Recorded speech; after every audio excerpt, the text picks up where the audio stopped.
ప్రతి ఉగాదికి తెలంగాణ జాగృతి ప్రజా బడ్జెట్ ని ప్రవేశపెడుతుంది. రేపు పొద్దున జాగృతి గవర్నమెంట్లోకి వచ్చిన జాగృతి సంస్థ వాళ్ళు ప్రజా బడ్జెట్ ప్రవేశపెట్టాల్సిందే. దానికోసమే ఇలా మనం నాంది పలుకుతాము. వైద్యానికి సంబంధించి ఇవాళ ప్రతి ఒక్కరం కూడా అరిగోసపడుతున్నాం. వైద్యానికి మనం జాగృతి ప్రజా బడ్జెట్లో 25,000 కోట్లను కేటాయిస్తా ఉన్నాం. విద్యకు మంచి పెద్దపీట వేసి 30,000 కోట్ల రూపాయలు కేటాయించాలని చెప్పి మేము డిమాండ్ చేస్తూ ఉన్నాం. మరి 10,000 కోట్ల రూపాయలు యూనివర్సిటీలకు కేటాయించాలని డిమాండ్ చేస్తూ ఉన్నాం. 2 లక్షల మందికి ప్రతి సంవత్సరం ఉద్యోగం ఇస్తామన్నారు. ఈ సంవత్సరానికి 2 లక్షల మందికి ఉద్యోగాలు ఇస్తూ దానికి సంబంధించి 3,000 కోట్ల రూపాయలను బడ్జెట్లో పెట్టాలని చెప్పి మేము డిమాండ్ చేస్తూ ఉన్నాం. అన్ని రకాల వర్గాలు కూడా పెన్షన్లు రాకుండా ఇబ్బంది పడుతున్నారు కాబట్టి మీరు పెంచాల్సిన పెన్షన్కి 25,000 కోట్ల రూపాయలు తెలంగాణ జాగృతి ప్రజా బడ్జెట్లో ప్రతిపాదిస్తున్నది. 5,000 కోట్ల రూపాయలు ప్రజా కళాకారులకు పెట్టాలని చెప్పి జాగృతి బడ్జెట్ డిమాండ్ చేస్తూ ఉంది. మీరు ఆడబిడ్డలకు ఏదైతే 2,500 రూపాయలు ఇస్తాం ప్రతి నెల అని చెప్పినరో దానికి సంబంధించి 15,000 కోట్ల రూపాయలు ఈ సంవత్సరానికి సరిపడా పెట్టాలని చెప్పి జాగృతి డిమాండ్ చేస్తూ ఉన్నది. ఇండ్లు కట్టిస్తాం ప్రతి ఒక్కరికి ఇందిరమ్మ ఇండ్లు అని చెప్పిండ్రు.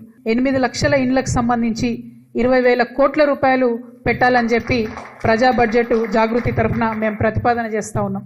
తెలంగాణ ప్రత్యేక రాష్ట్రం రావడానికి మరి కారణభూతులైనటువంటి తెలంగాణ ఉద్యమకారులకు 5,000 కోట్ల రూపాయలు బడ్జెట్లో పెట్టాలని చెప్పి మేము డిమాండ్ చేస్తూ ఉన్నాం. ఆటో డ్రైవర్లకు అనేక మాటలు ఇచ్చిండ్రు. వారి సంక్షేమానికి నెలకు 12,000 ఇస్తామన్న దానికి 100 కోట్ల రూపాయలు పెట్టాలని చెప్పి ప్రజా బడ్జెట్ నుండి డిమాండ్ చేస్తున్నాం. స్కూటీలు ఇస్తామని చెప్పి ఆడపిల్లలకి 5,000 కోట్ల రూపాయలు స్కూటీలకు ఇవ్వాలని చెప్పి మేము ప్రవేశపెడతా ఉన్నాం. కౌలు రైతులకు 35,000 కోట్ల రూపాయలు పెట్టాలని చెప్పి మేము డిమాండ్ చేస్తూ ఉన్నాం.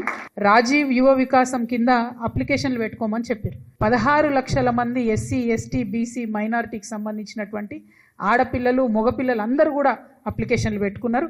ఈ 16 లక్షల మందికి బెనిఫిట్ కావాలంటే 5,000 కోట్ల రూపాయలు మేము ప్రజా బడ్జెట్లో ప్రతిపాదన చేస్తూ ఉన్నాం.